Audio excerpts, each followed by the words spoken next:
Salve, salve, galerinha concurseira! Tudo certinho? Tudo bonzinho? É isso aí, mais uma aula, né, de Direito Constitucional e tendo como objeto de estudo, obviamente, a Constituição Federal de 1988. Bem, aula passada a gente começou a famosa liberdade de expressão, né? Essa liberdade de expressão, eu disse para vocês que essa liberdade de expressão não é só a manifestação do pensamento, essa liberdade de expressão ela está em vários dispositivos da Constituição, a partir do inciso 4º. Então nós temos o inciso 4º, que é a liberdade de manifestação do pensamento, temos o inciso 6º, que é a liberdade de crença e de consciência, temos o inciso 8º, que é a liberdade de convicção filosófica, política, e o inciso 9º, que trata, né, da manifestação artística, científica e por aí. E temos a liberdade física, que está lá no inciso 15 da Constituição. Então, nós estamos aqui falando da liberdade de expressão, tá certo? E, como liberdade de expressão, para eu iniciar o inciso 5º, eu tenho que fazer uma referência lá ao inciso 4º. Então, no inciso 4º, diz lá que é livre a manifestação do pensamento. Então, a manifestação do pensamento, ela é livre. Agora, pessoal, vamos lá. A manifestação do pensamento é livre? É. Agora, ela tem limite. Os direitos, lembrem-se que os direitos fundamentais, eles não são absolutos. Então, essa minha liberdade de expressão que eu faço através da manifestação do pensamento, ela tem limites. Ela não é absoluta. Tá? Então, a gente, pegando um exemplo aqui, né, do nosso cotidiano, a famosa fake news, né, que todo mundo está aí, né? Muitas pessoas estão criticando aí o STF. Olha, eu não sou fã do STF, não. Acho que o STF tem seus acertos, obviamente, não tem só desacerto, tem seus acertos e tem os seus erros. Mas essa da fake news, o STF está totalmente correto. Porque o que estou falando aí? O STF quer talhar a liberdade de expressão. Já disse a vocês, a manifestação do pensamento é um direito, desde que esses pensamentos sejam lícitos. Eu não posso sair por aí, o professor Isaqueu Silva é um safado. O professor Isaqueu Silva é um puto.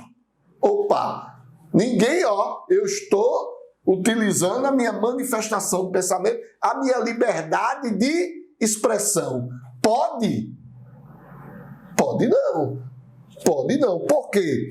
Porque essa manifestação de pensamento deixou de ser lícita e para ser o quê? Ilícita. Passou a ser ilícita. E é isso aí que a gente vai ver agora. Então, para combater essa ilicitude, surgiu o inciso 5º. Então, se a Constituição não quisesse que essa manifestação do pensamento não tivesse limite, não tinha o inciso 5º. E o que o inciso 5º diz? É assegurado o direito de resposta. É assegurado o direito de resposta proporcional ao agravo, além de uma indenização por dano material, moral ou à imagem. Então, no inciso 5º, nós podemos dividi-los em 3 partes. Então, vamos pegar o inciso 5º e vamos dividi-lo em 3 partes. Bem, a primeira parte do inciso 5º é o direito de resposta. Direito de resposta. Então, o que é o direito de resposta? É o direito que o indivíduo tem de se defender contra uma ofensa que foi feita contra ele. Então, nós temos aqui o direito de defesa. O direito de defesa. Então, eu tenho o direito de me defender. Só que esse direito de me defender dessa ofensa, ela é proporcional. Então, veja que o direito, o mesmo direito de resposta, ele também não é ilimitado. O direito de resposta, ele é proporcional ao agravo.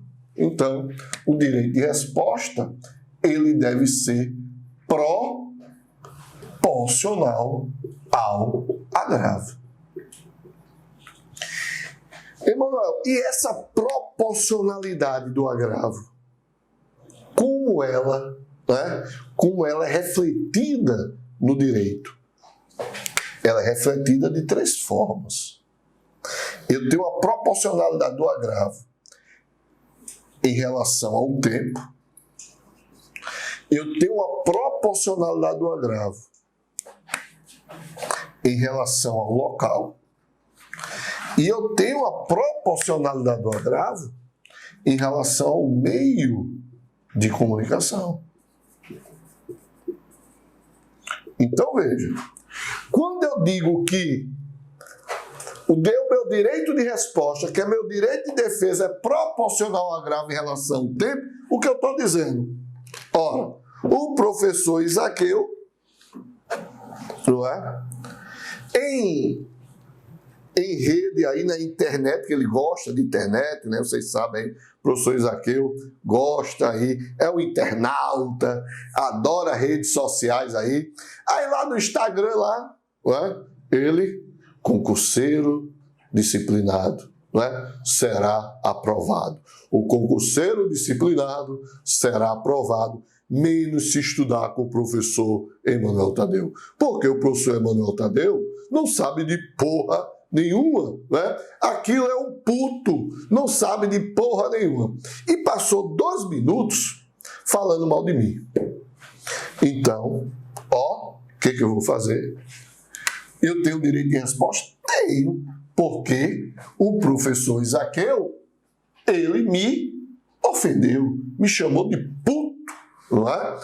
Ou seja, inclusive cometeu um crime de injúria, previsto lá no artigo 140. Mas veja, eu tenho direito de resposta. Agora, esse tempo, o professor Isaqueu, 2 minutos falando mal de mim. Aí eu chego no juiz e digo, juiz, o professor Isaqueu falou mal de mim.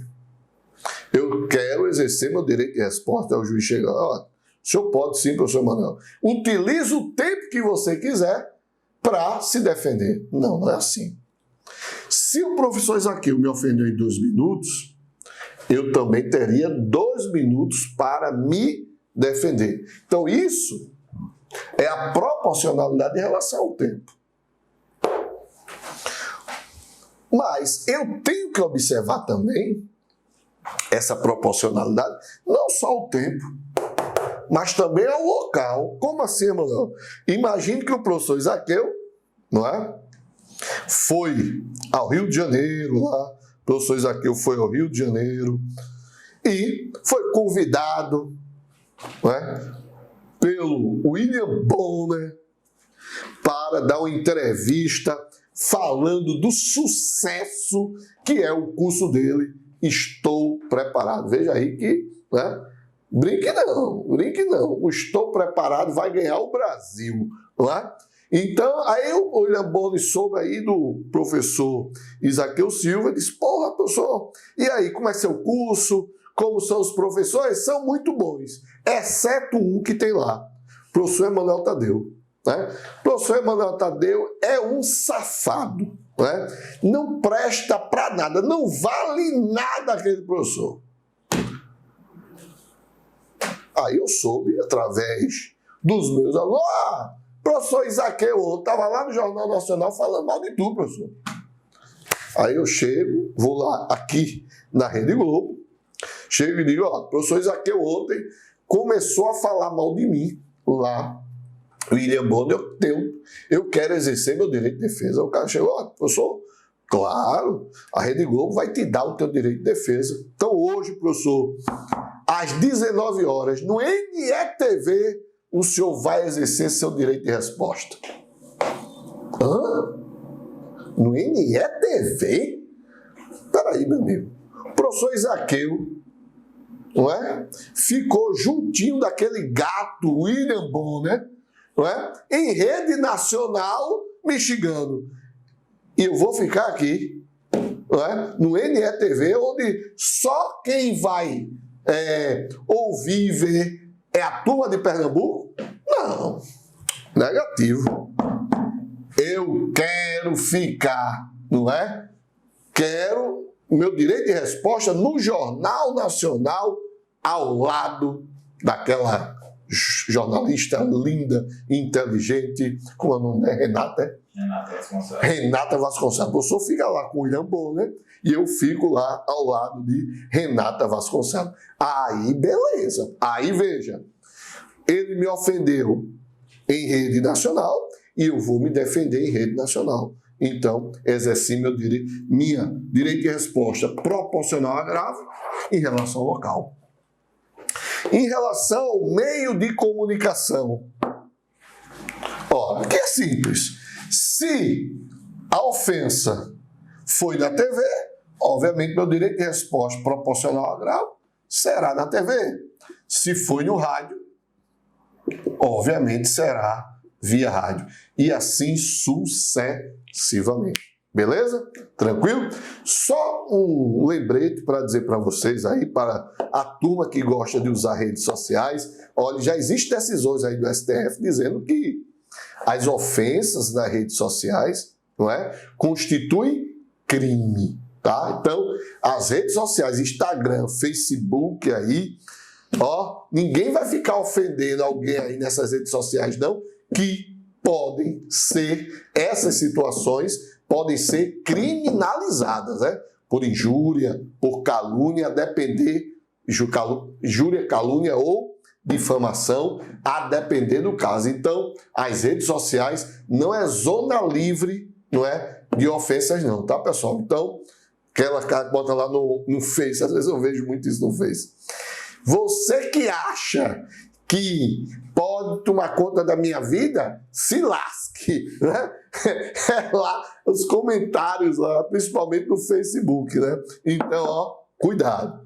Vai gerar aí, não é, um crime aí previsto, né, lá no artigo 138, 139 ou 140, os chamados crimes contra a honra, beleza? Vamos para a terceira parte do dispositivo. Então, o direito de resposta deve ser proporcional ao grave. E o terceiro qual é? Cabe uma indenização. Então, ocorrendo aqui a ofensa, então cabe também uma indenização. Então, muito cuidado, porque essa indenização,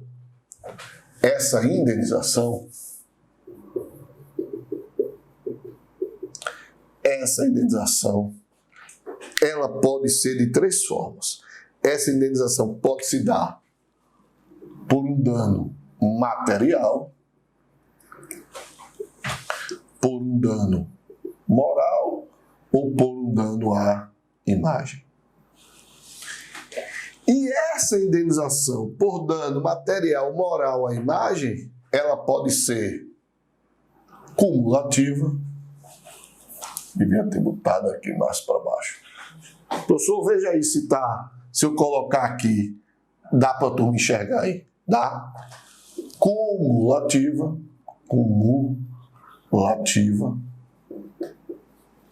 ou isolada. Então veja, eu posso pedir uma indenização por danos materiais, morais e a imagem. E essa indenização pode ser cumulativa ou isolada. Emanuel, o que é uma indenização cumulativa? Cumulativa, ou seja, eu vou cumular. Então eu vou pedir indenização por danos materiais, mais danos morais, mais danos à imagem. Ou então só material à imagem ou material ou moral. Mas desde que tenha mais de uma indenização, mais de um pedido. Isolada, aí eu peço ou dano material, ou dano moral, ou dano à imagem. Entenderam aí? Então, na cumulativa, eu faço mais de um pedido, danos morais mais materiais, danos materiais mais a imagem, ou os três, cumulativa. Ou então pode ser apenas isolada. Ou eu vou pedir indenização por dano material, indenização por dano moral, ou indenização por dano à imagem. Beleza? Tranquilo? Muito bem. Então, inciso 5º, né? Encerrado aí.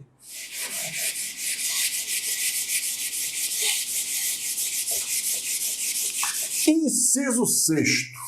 Inciso 6º. Então, o que será esse inciso 6º? Então, o inciso 6º, ele diz o seguinte, que é inviolável a liberdade de consciência e de crença, sendo assegurado o livre exercício dos cultos religiosos e garantida na forma da lei a proteção aos locais de culto e suas liturgias. Então, pessoal, antes da gente observar isso aqui, o dispositivo em si, eu quero fazer uma referência a duas constituições. Constituição de 1824, Constituição de 1891 e, obviamente, 1988, que é o que nós vamos ver. Então, a Constituição de 1824, não é? Que era foi uma Constituição outorgada lá por Dom Pedro I. Nessa Constituição, você tinha uma aliança entre o Estado versus Igreja. Né? Essa aliança era chamada de Acordo de Padroado. Tô certo, professor Isaqueu? Certíssimo. Oh, tá vendo? Tudo bom, história, porra. Tá pensando o quê? Então existia um acordo de padroado entre o Estado e a Igreja. Então, o Estado tinha obrigações com a Igreja tinha obrigações com o Estado, e assim por diante. Quando chega a Constituição de 1891, que é retrato da proclamação da República, né? Então, tivemos mudanças estruturais do Estado. Primeiro, o Estado sai de uma monarquia, passa para uma república. O Estado sai de um Estado unitário e passa a ser uma federação. Não é? Passamos a ter o nome, deixamos de ser Brasil Império e passamos a ser Estados Unidos do Brasil, né? Como referência aos Estados Unidos da América. Então, passamos a ser uma federação. E como federação, como república, não podia existir isso aqui. Então, o que acontece? Você tem uma separação do Estado e da Igreja. Então, Estado e Igreja, eles se separam. Qual é a diferença aqui e daqui? Em 1850 e 1824, como existia esse tratado de padroado entre Estado e Igreja, o Estado aqui era confissional. Que danada confissional, Emanuel? Quer dizer que o Estado, não é, professava uma fé. Que fé é essa? Católica, apostólica, romana. Com a separação em 1891 do Estado e a Igreja, o Estado ele passa a ser o quê? Laico. E o que é um Estado laico? O que é um Estado laico? É aquele Estado que não tem uma religião oficial, ou seja, o inverso de 1824. Então, a partir de 1891, aí você tem a Constituição de 1934, 37, 46, 60 e 64 e você tem 1988. Então, o que acontece aqui? Todas essas constituições trazem essa separação e essa ideia de Estado laico. E essa ideia de Estado laico. Ou seja, há o Estado separado da Igreja, onde não existe religião oficial. Não existe religião oficial. E na Constituição de 1988, isso é visto em 2 dispositivos, no artigo 5º, inciso 6º, e lá no artigo 19. Tá? Então, a nossa Constituição diz lá que não existe essa ideia de Estado laico em 2 dispositivos, inciso 6º e no artigo 94. Tá certo? Então, preste atenção. Voltando aqui. Depois de ter dito isso quer dizer o quê? Que o Estado é laico. O Estado é laico. Porque se você fizer a leitura do inciso 6º, ele vai dizer o seguinte: é inviolável a liberdade de consciência e a liberdade de crença. É inviolável a liberdade de consciência e a liberdade de crença. Ora, o que é liberdade de crença? É o direito que o indivíduo possui. É o direito que o indivíduo possui de professar qualquer fé. Então,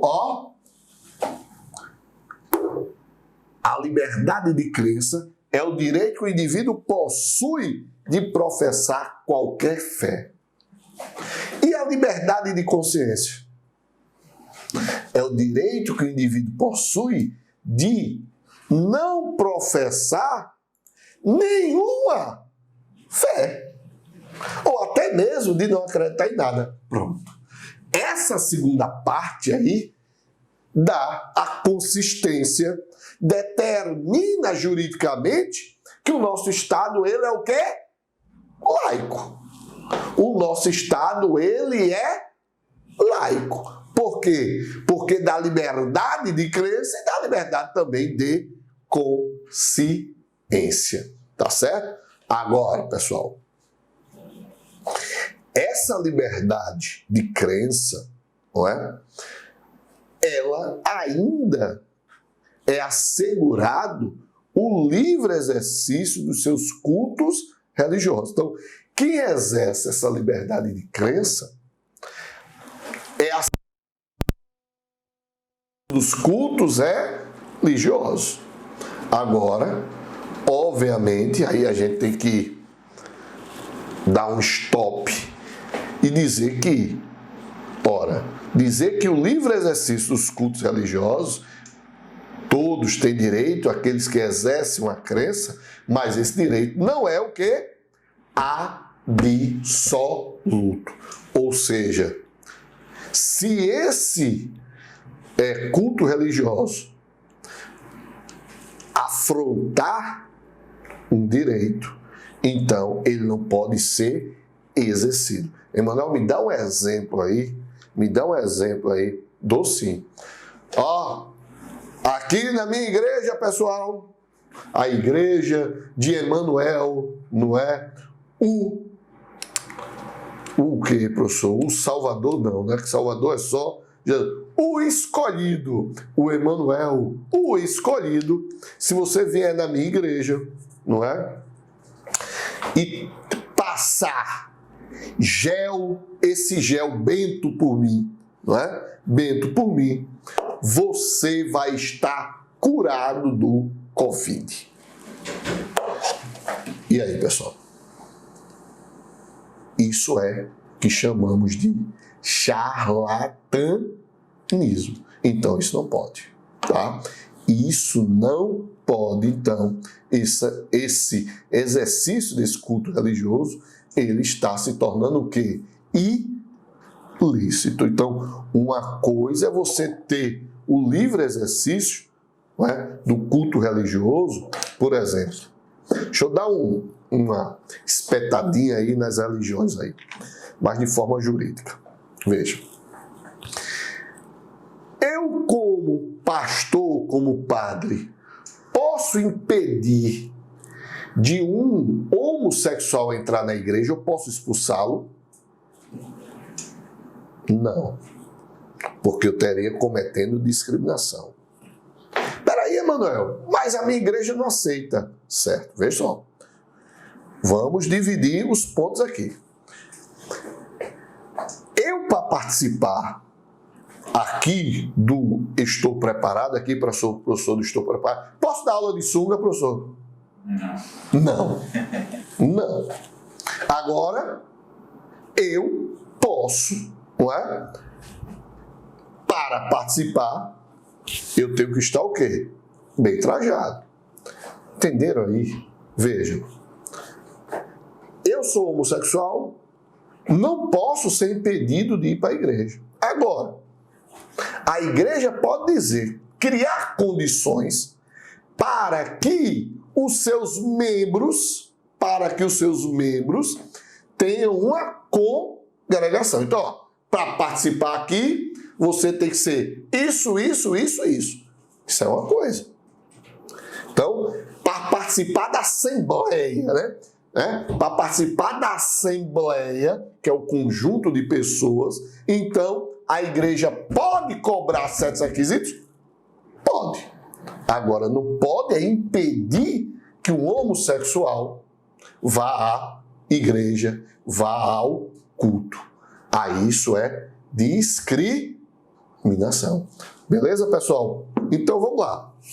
Então, é garantida essa liberdade de consciência, essa liberdade de crença, e é livre o exercício dos cultos religiosos. Agora vamos para algumas perguntinhas aqui interessantes sobre esse inciso 6º. Primeiro, eu disse para vocês que a partir de 1891, o Estado passa a ser o quê?